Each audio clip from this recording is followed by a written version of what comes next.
Hello, everybody. Welcome to another Winner Circle Sports Betting Podcast. Sean Higgs coming at you here. It's Monday, the 25th. It's the 25th of August. Chip Chirimbes, Doug Upstone, as always, joining me. Some Major League Baseball free pick action here. A couple decent games, some playoff implications. Teams looking up to push it through. But before we get to that, you know what we got to do here. Like, subscribe, notification goes on so you know each and every day we come at you with free picks. MLB, and hey, tomorrow we got some college football. Next week there'll be some NFL. We've done some previews. If you want to go back previous videos, look up some NFL and college conference previews we did. Awesome stuff there. Again, these are the free picks, right? You come in here, you hit the like button, like, hey, I like this game too. You put it in the comment section. Our top plays are premium action, all of our best bets at gamblersworld.net. There's a leaderboard. You see how we do win or lose, always the truth. MLB, NBA, college hoops, NHL, NFL, college football, WNBA, whatever is the sport du jour, we've got you covered at gamblersworld.net. 3 730 packages guaranteed. Show your profit or we credit you back. And I've been saying the entire month. I know a few people have already jumped on. They sent messages like, oh, my God, $25 a week, folks, $25 a week for an NFL package. Go get the early bird. What are you doing? Go get the early bird package. It's a great deal. There's nothing else to say about the early bird package. Get the early bird package. It's already up and available for you. Speaking of football, gentlemen, week 0, we had a handful of games. Some interesting drama. You know, when Chip team in his own backyard doing only 30-point favorites down in the fourth quarter. We saw Hawaii pull out a miracle win themselves as the seconds tick away, and a slop fest over in Ireland. But let's start off with Chip there with your UNLV Running Rebels. Next week's game already, the line has dropped from a 13 to a 10 versus Sam Houston after the way UNLV played and the way Sam Houston kind of put up some points against Western Kentucky. What do you think about your squad out there, Chip? Anything last weekend or this past Saturday? I'm looking to fade UNLV for the most part after the year they had last year, and now they've had coaching changes, quarterback changes, things along those lines. I mean that line opened 21 and went to 30. That's absurd. And I could see playing against them again here, but I feel like I may be joining the party a little too late, having passed the first weekend. The obvious play to me was the Iowa State game, and they defeated Kansas State outright, and both those teams would. I think it was a big game for them as far as the season is concerned, as far as where they may end up at the end of the year. And each one of them needed that victory against the other, but we'll see how it plays out. I think that was a decent game to watch to start the season. And, hey, the dog was a winner once again. You know, Doug, you mentioned the important win for Iowa State or, Kansas, whoever would have won that game. Not much differences at the top of the Big 12, right? A lot of close odds to win in division, or the conference, I should say. Got the division talk. I got NFL on my mind a little bit. Any takeaways this first Saturday of limited action? Yeah, all the negative talk about Stanford, it's pretty much was true. I mean, they didn't look very good. They look very slow. That was the thing that struck me more than anything. Let's see, Iowa State, Avery Johnson, had a lot of passing yards. He hit a couple of big plays, primarily because Iowa State's pass coverage just made some unbelievably bad errors. But I don't see Avery Johnson. I wondered, I talked about it the other day. I said, I read all these reports. He's better. I didn't see it. Okay, he was better. And Rocco, he made all the plays, Rocco Beck. Okay, he was, whenever it was necessary. And I don't know if either one of you saw the game.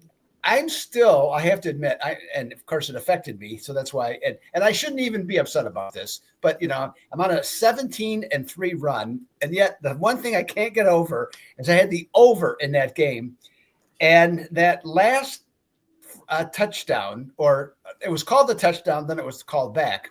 And the only thing and I was curious, anybody that saw the game or saw the replays, the down the line shot they had near the sidelines, it was very close. It could have been called either way. To me, they called it a touchdown, and then they said it wasn't. When they had the other view from the other sidelines, it looked like it was elbow was down, but the camera was at about the 3, not at the goal line. Okay, the other camera. So obviously that distorts your angle. Now, I'll accept it. Okay, it's the first game of the year. I'm not going to worry about losing the first game of the year, but it just was. I don't know. I saw some of the replays Saturday night, and I saw all the same replays. I'm not sure he didn't score. Okay, and so I just felt a little bit robbed on that one, but not the end of the world. But the Iowa State was better. I mean, to me. If it's not rigged in week 0, how can you even have a football season?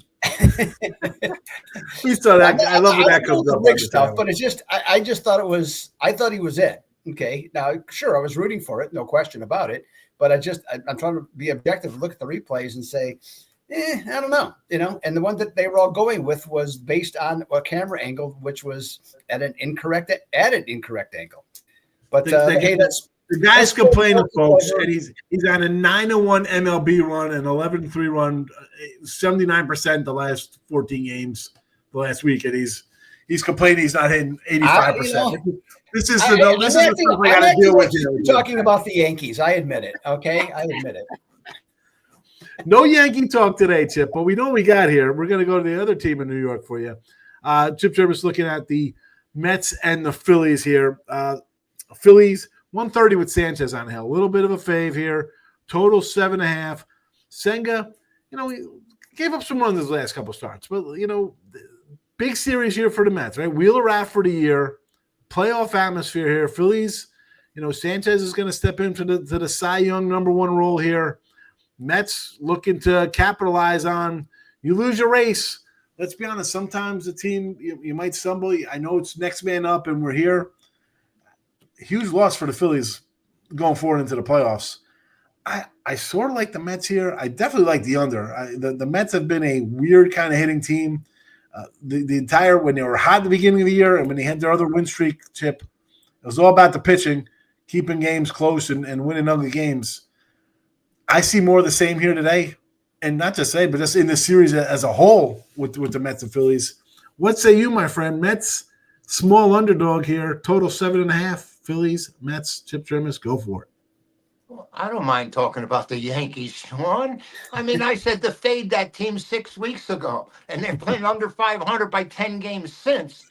But let's get to the Mets. All right, here's another team that was they were. What was the record? 45-24, best record in baseball at one time. That was June 12th. Since then, they're 24-37. I just don't see it. They don't have the clutch hitting. They're not as bad as the Yankees, I must say that. But today they're sending their best out to the mound, Senga, and he's 7-5. His ERA is 2.58.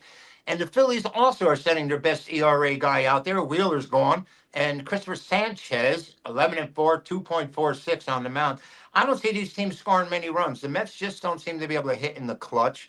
And Philadelphia, by the way, has played to the under 67 times and over 55. So they've been an underplay. The Mets have been an underplay all season. I don't see a lot of runs being scored here. I just see the Mets popping up and striking out when it counts, and Philly scraps. One thing about both these teams, by the way, the Mets have 103 stolen bases, only been caught 12 times. Philly has the same amount of stolen bases, been caught almost 30 times on the year. They may be a factor in close games, and this one might be close, but I think it's going to be a low-scoring game. I'll play the under. Chip Trimmer's official free pick play, Phillies Mets under 7.5. Again, this was an 8 last night and early this morning. It's moved down. I'm annoyed I didn't take it last night at 8. I was kind of worried about Senga, but apparently the market agrees with you. And my first thoughts on this, under 7.5, Chip Chirimbes. This is his free play. Get his best bets. Nothing up for a Monday here, though, for Chip right now at Gambler's Row. But, he has something. Listen, you don't got to force things sometimes, folks. This time of year in baseball, lines get a little tricky, and then we get starters for some teams, but Chip likes the under 7.5. Doug Upstone, thoughts on this game? I agree with you under. What do you think? Yeah, I have no reason to disagree. With the under here, both teams got 32 games to play. Seven game lead is pretty big on the 25th of August. Okay, that seems like an impossibility, especially if you consider that Philadelphia, if they go 16-16, okay, the rest of the season, that means the Mets would have to go 23-9. Okay, the rest of the year. That ain't gonna happen. So that's out.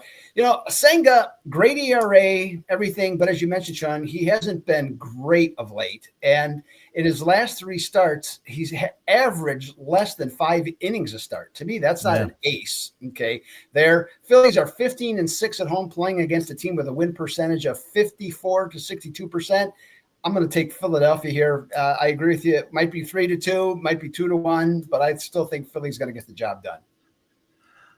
Phillies pick for Doug. Again, free pick action here. Our best bets, gamblersworld.net. Free picks, by the way, 62-54 plus 275 after me and Matt Fargo with a 2-0 sweep on Friday action there. So back in the plus.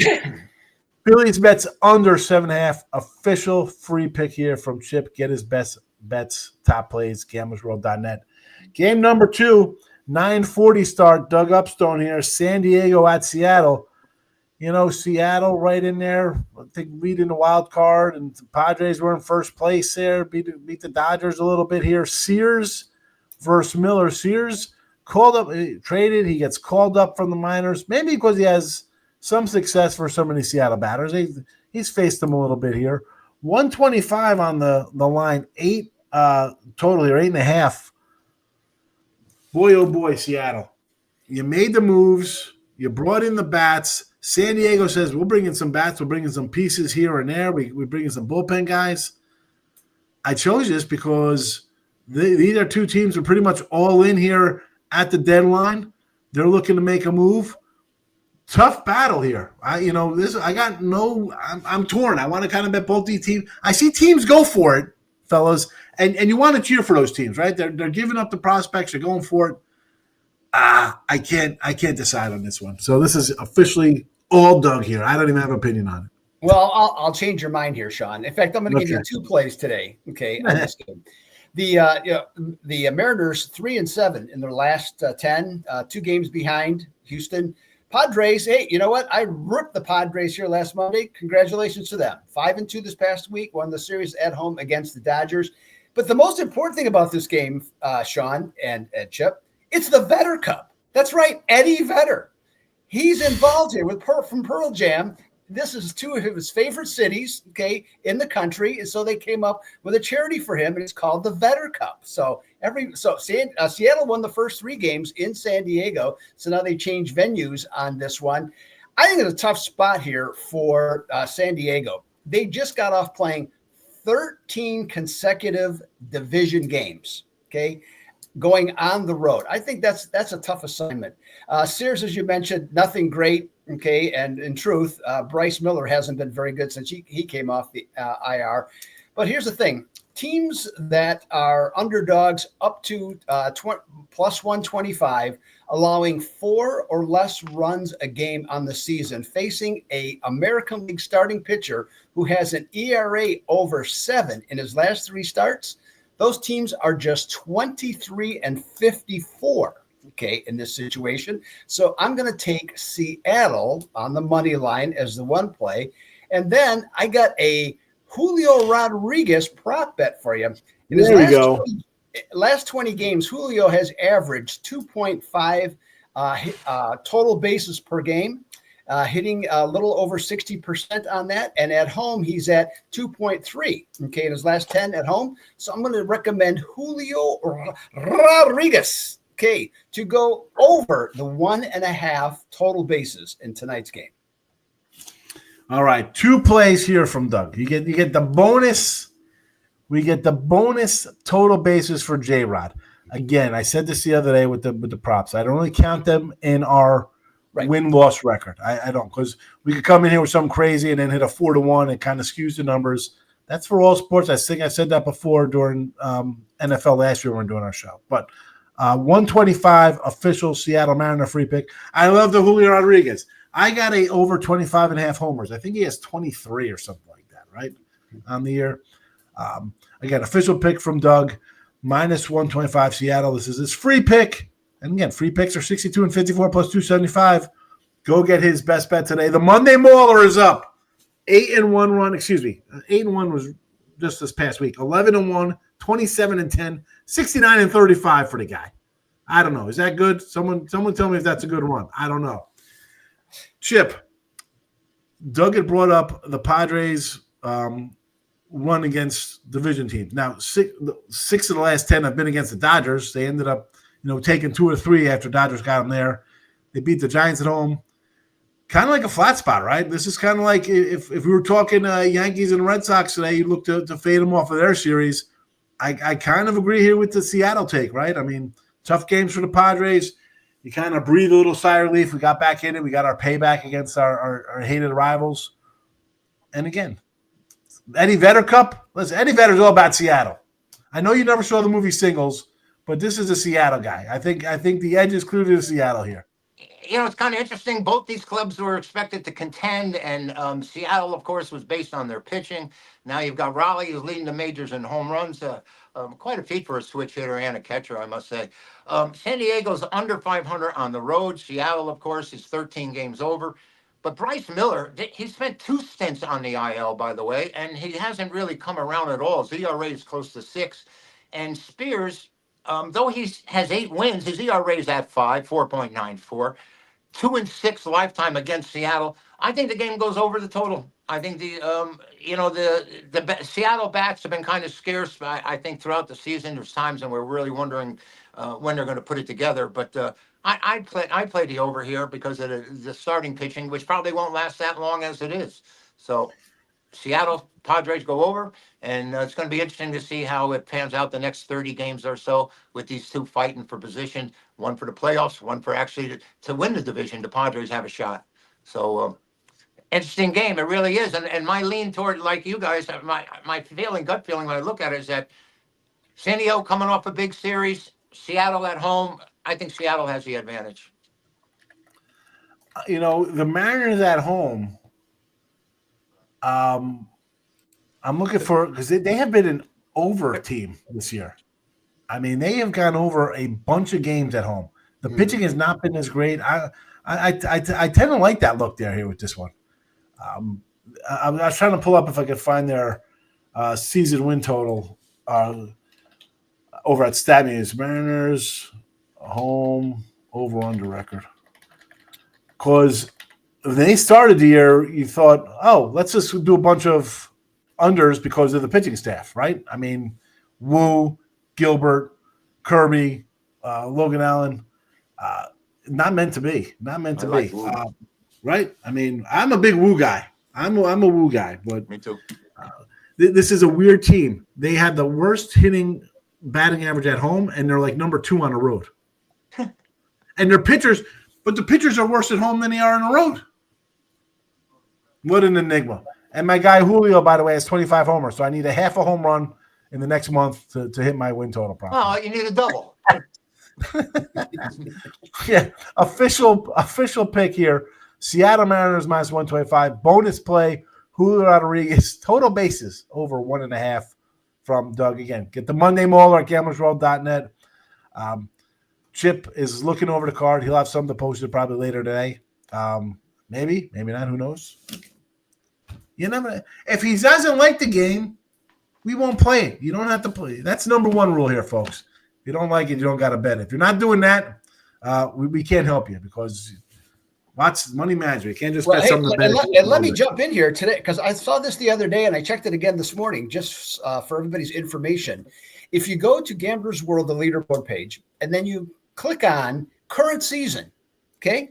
Well, if you click on current season, the 3 faces that you see right here in this video, those are the 3 leaders for 2025 in terms of total units. Sean, number 1, Chip, number 2, and yours truly, number 3. So, hey, congratulations to the 3 of us having a bang-up year.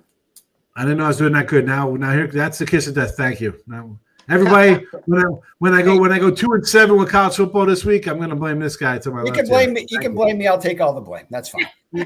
Hey, if you don't toot your own horn, nobody else is going to. So I know. You know, I'm lucky about it. I just want to. I know you got that. Win and keep going. I get a little superstitious with the gambling gods there. The earth is flat. The earth is flat, but you know what? I don't want to talk about myself because I'm the best handicapper. I got it.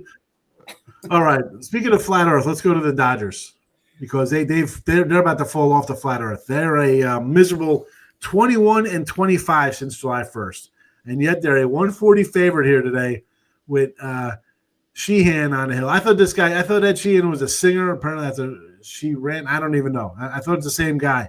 All I know is that he's not a good pitcher. No, he's not a quality start guy. He's a 4-inning cat. A 140 favorite over my guy Hunter Green.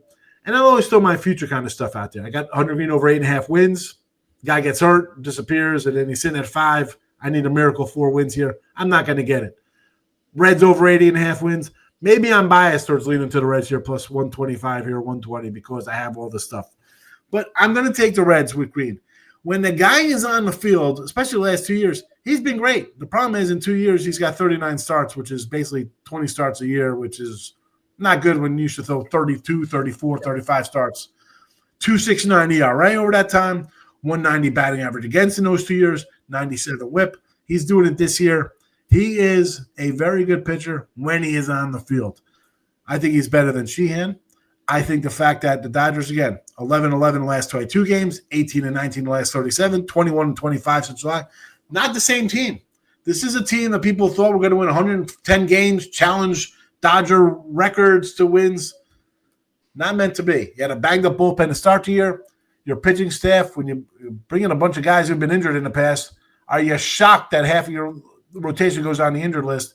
And then your guys like May, who you traded, and Buehler, who you let walk, and Sheehan, and Knack, and Goslin, a bunch of guys who go 4+, 5 in the third inning, they get hurt because you try to stretch them. I think the Dodgers have some serious problems. Okay, yeah, Betts, Ohtani, and Freeman. Hasn't helped you. Give me the Reds here, Doug, plus 120. Yeah, and you also can mention the void at third base and left field in terms of offense. Muncy? Yeah, I mean, so that's no good. I'm going to go with another prop here, and Hunter Green. You mentioned him. I like him too, and like you said, he's got to be on the field to help the team. But he's come off the IL. He had 6 strikeouts and 1. He had 12 against the Angels. 12 against the Angels is not really a surprise because nobody swings and misses harder than they do. Dodgers are pretty much average in terms of strikeouts per game. So the key to me is the over/under for strikeouts is 6.5. The key for me is Green getting 6 innings. If he gets through 6, which I think he can, I think he'll get 7. Okay, strikeouts, maybe even 8. So I'm going to go over with Hunter Green on 6.5 strikeouts. I like it. I pumped him up to 10 the other day versus the Angels, and it was like plus like 180. It wasn't even a huge number, but man, they generate a lot of wind out there. Wind farm in Anaheim with those guys, Adele and Ward, and even Trout. Mickey Trout is our guy Chip likes to call him. No Angel talk, but what do you think about Reds Dodgers? I keep getting Hunter Green confused with Hunter Brown, and I must be the color spectrum. I'm not quite sure what's going on. But Cincinnati is only a game and a half behind the Mets, the faltering Mets, for that wild card spot.